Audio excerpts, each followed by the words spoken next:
Hello friends, good morning. Fun with মাম্মাম চ্যানেলে তোমাদের সকলকে জানাই অনেক অনেক স্বাগত। আজকের ব্লগটা একটু অন্য রকমের। আজকের আমার 3 বছরের মেয়ে মাম্মামের ফুড রুটিনটা তোমাদের সাথে শেয়ার করব। এখন ঘড়িতে বাজে সকাল 9টা। ও ঘুম থেকে উঠে পড়েছে। এবার ওকে আমি ব্রাশটা করিয়ে নেব। প্রথমে ওকে আমি আগে একাই ব্রাশটা করতে দিই, কারণ নিজের কাজটা নিজে শেখাটা অত্যন্ত জরুরি আমি মনে করি। তারপরে আমিও করিয়ে দিই, কারণ এখনও ও ভালো করে ব্রাশটা করতে শেখেনি। ব্রাশ হয়ে গেলে ওকে আমি দেবো কিছু নাটস। আজকে যেমন দিয়েছি কাজু বাদাম আর কিশমিশ। সোম থেকে শুক্র ও যখন স্কুলে যায় তখন ওকে আমি নাটসটা আর দিই না, একেবারে 9:30টার সময় ভাত খেয়ে নেয়।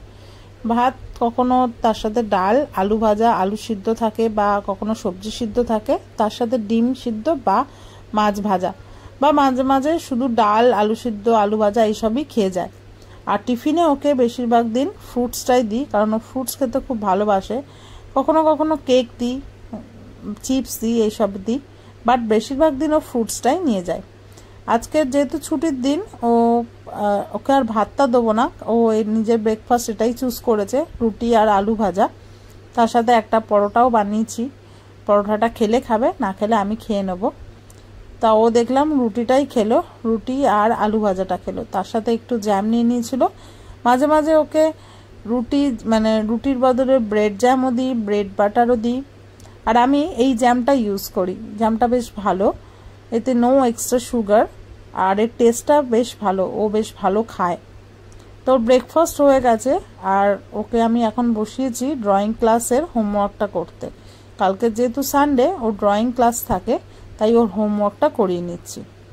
বেলা 12টার সময় ওকে দিয়ে দিয়েছি একটা ফ্রুটস। একটা নয়, এখানে দুটো ফ্রুটস রয়েছে, নাশপাতি আর পেয়ারা। ও যেহেতু পেয়ারাটা খেয়েছে, নাশপাতিটা 2 টুকরো খেয়েছে, বাদ বাকিটা আমি খেয়ে নিয়েছি।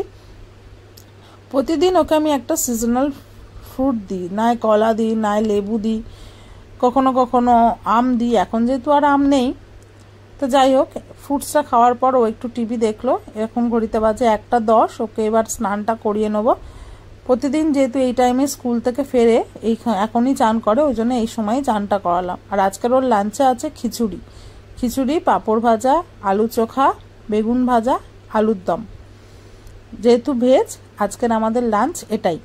আর বাইরে বৃষ্টি হচ্ছে, খিচুড়িটা বেশ ভালোই জমবে। তারপরে দুপুরবেলা একটু ঘুম পাড়িয়ে দিয়েছি। তারপরে ও উঠেছে 6:30টার সময়। 7টার সময় ওকে দিয়ে দিয়েছে একটু দুধ আর চকোফিলস। অন্যান্য দিন ও খায় লিটল জয়, বাট আজ বললো চকোফিলস খাবে, তাই জন্যে দুধটা দিয়েছি। দুধটা খাওয়ার পরে ওকে একটু রেডি করে নিলাম, সুন্দর করে একটু সাজুগুজু করে নিলাম, চুলটা বেঁধে দিলাম।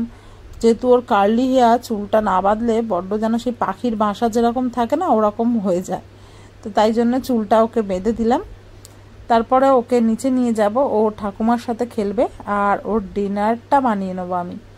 আজকে ডিনারে ভাবছি সোয়াবিন বানাবো।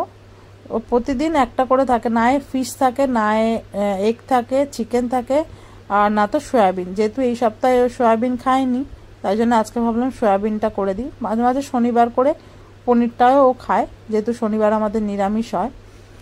তার ডিনার বানানো হয়ে গেছে। তো এবার ওকে আমি করাবো ম্যাজিক পটটা প্রত্যেক বাচ্চাদের আমার মনে হয় করানো উচিত, কারণ বেশ ভালো ভালো অ্যাক্টিভিটি থাকে, বাচ্চারা ব্রেন ডেভেলপমেন্টটা বেশ ভালো হয়, আর ওরা করতেও বেশ মজা পায়। তো রাত 10টার সময় ওকে ওর ডিনারটা করিয়ে নেব। টিভি দেখতে দেখতে ডিনারটাও করলো। তারপরে 11:30টার সময় ওকে ঘুম পাড়াবো। আজকের একটু ঘুম পাড়াতে লেট হয়ে গেছে। অন্যান্য দিন ও 11:05-10-এর মধ্যে ঘুমিয়ে পড়ে, যেহেতু স্কুল থাকে। আর যেহেতু সানডে, পরের দিন আমি আর বেশি চাপ নিইনি। তো চলো, আজকের ভিডিওটা এইটুকুই। ভালো লাগলে ভিডিওটা প্লিজ লাইক করে, শেয়ার করে, অ্যান্ড সাবস্ক্রাইব করো আমার চ্যানেলটাকে। Thanks for watching. Tata, good night.